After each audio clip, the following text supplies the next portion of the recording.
വളാഞ്ചേരി കുടുംബാരോഗ്യ കേന്ദ്രത്തിന് സ്വന്തമായി വാഹനം സമ്മാനിക്കുമെന്ന് 4 മാസം മുൻപാണ് അബ്ദുസമദ് സമദാനി MP പൊതുവേദിയിൽ പ്രഖ്യാപിച്ചത്. ഈ വാഹനം അധികം വൈകാതെ തന്നെ നൽകുമെന്ന് വളാഞ്ചേരി നഗരസഭ standing committee chairman Ashraf Ambalathingal അറിയിച്ചു. ഇതിനായി MP-യുടെ 2025-26 വാർഷിക പദ്ധതിയിൽ നിന്ന് തന്നെ 10,44,500 രൂപ വകയിരുത്തുകയും അനുവദിക്കുകയും ചെയ്തിട്ടുണ്ട്. ഏതാനും ചില പേപ്പർ വർക്കുകൾ മാത്രമാണ് ഇനി പൂർത്തിയാകാനുള്ളത്. അതുകൂടി പൂർത്തിയാകുന്ന മുറയ്ക്ക് വാഹനം ആശുപത്രിക്ക് ലഭ്യമാകുമെന്നും അദ്ദേഹം വ്യക്തമാക്കി.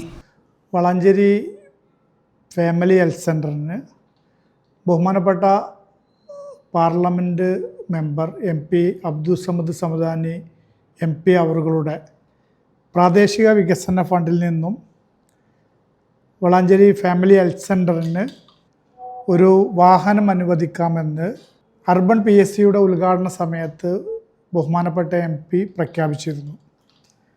ആയതിൻ്റെ അടിസ്ഥാനത്തിൽ അദ്ദേഹം 10,44,500 രൂപ 2025-26 വർഷത്തെ പ്രാദേശിക വികസന ഫണ്ടിൽ നിന്നും അനുവദിക്കുന്നതിന് വേണ്ടിയിട്ട് ബഹുമാനപ്പെട്ട കലക്ടർക്ക് കഴിഞ്ഞ വർഷത്തെ ഈ പാർലമെൻറ്റ് മണ്ഡലങ്ങളിലുള്ള പ്രവർത്തികളുടെ ലിസ്റ്റിൽ തന്നെ ക്രമ നമ്പറായി 24 പ്രവൃത്തിയായി ഉൾപ്പെടുത്തുകയും അതിന് ഫണ്ട് അനുവദിക്കുവാൻ വേണ്ടിയുള്ള നടപടി ബഹുമാനപ്പെട്ട അബ്ദുസമദ് സമദാനി സാഹിബ് അതിൻ്റെ പ്രവർത്തനങ്ങൾക്ക് വേണ്ടിയിട്ടുള്ള നടപടികൾ സ്വീകരിക്കുകയും ചെയ്തിട്ടുണ്ട്.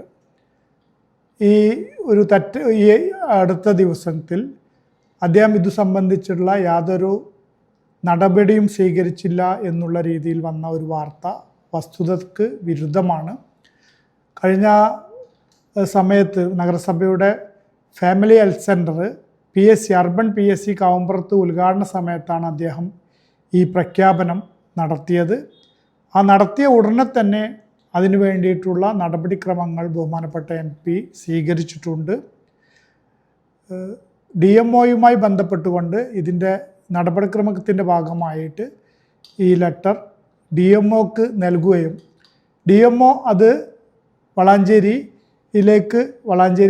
ഫാമിലി ഹെൽത്ത് സെൻ്ററിലേക്ക് അയച്ച് അതിൻ്റെ ദൈനംദിന ചെലവുകളും മറ്റു കാര്യങ്ങളും നിർവഹിക്കാമെന്നുള്ള ലെറ്റർ കൂടി ലഭിക്കുന്ന മുറക്ക് ഫണ്ടിന് ഉള്ള സാങ്ഷനായിട്ട് ഉള്ള തുടർ നടപടികൾ ഉണ്ടാകും. 4 മാസം മുൻപ് കാവുംപുറത്തെ നഗര പ്രാഥമികാരോഗ്യ കേന്ദ്രത്തിന്റെ കെട്ടിടോദ്ഘാടന വേദിയിലാണ് അബ്ദുസമദ് സമദാനി MP കുടുംബാരോഗ്യ കേന്ദ്രത്തിന് വാഹനം നൽകുമെന്ന് പ്രഖ്യാപിച്ചത്. വാഹനം ലഭ്യമായില്ലെന്ന് കഴിഞ്ഞ ദിവസം ഈ ചാനൽ വാർത്ത നൽകിയിരുന്നു. ഈ വാർത്തയോടാണ് അന്നത്തെ നഗരസഭാധ്യക്ഷൻ കൂടിയായ അഷ്റഫ് അമ്പലത്തിങ്ങലിന്റെ പ്രതികരണം. 2023 കേന്ദ്ര സർക്കാരിന്റെ സ്ക്രാപ്പ് പോളിസി പ്രകാരമാണ് 15 വർഷത്തിലധികം പഴക്കമുണ്ടായിരുന്ന വളാഞ്ചേരി ആരോഗ്യ കേന്ദ്രത്തിന്റെ വാഹനവും സ്ക്രാപ്പ് ചെയ്ത് ഡീകമ്മീഷൻ ചെയ്തത്. ഇതേ തുടർന്ന് വാടക വാഹനത്തിലാണ് നഗരസഭയുടെ ആരോഗ്യ പ്രവർത്തനങ്ങൾ നടക്കുന്നത്. ഇതിന് പരിഹാരം കാണണമെന്നാവശ്യപ്പെട്ട് പലകുറി MP-ക്കും നഗരസഭയ്ക്കും നിവേദനം നൽകിയിരുന്നു. ഇതിന്റെ അടിസ്ഥാനത്തിലാണ് MP ഫണ്ടിൽ നിന്ന് വാഹനത്തിന് പണം അനുവദിച്ചത്. ഈ ചാനൽ ന്യൂസ് വളാഞ്ചേരി. 15 വർഷങ്ങളായി ഈ തിളക്കം നമ്മെ ഭ്രമിപ്പിക്കുന്നു. 15 വർഷങ്ങളായി ഈ വ്യത്യസ്തത നമുക്ക് ആത്മവിശ്വാസം നൽകുന്നു. 15 വർഷങ്ങളായി നമ്മുടെ ആഘോഷങ്ങളിൽ ഈ പാരമ്പര്യവും പങ്കാളികളാണ്. ഒരു ദേശത്തിന്റെ ആഭരണ സംസ്കാരം രൂപപ്പെടുത്തിയവർ. ഞങ്ങളെപ്പറ്റി നിങ്ങൾക്കല്ലേ കൂടുതൽ അറിയുന്നത്? പരിശുദ്ധിയുടെ സുവർണ പാരമ്പര്യം. Hayath golden diamonds, Valanchery.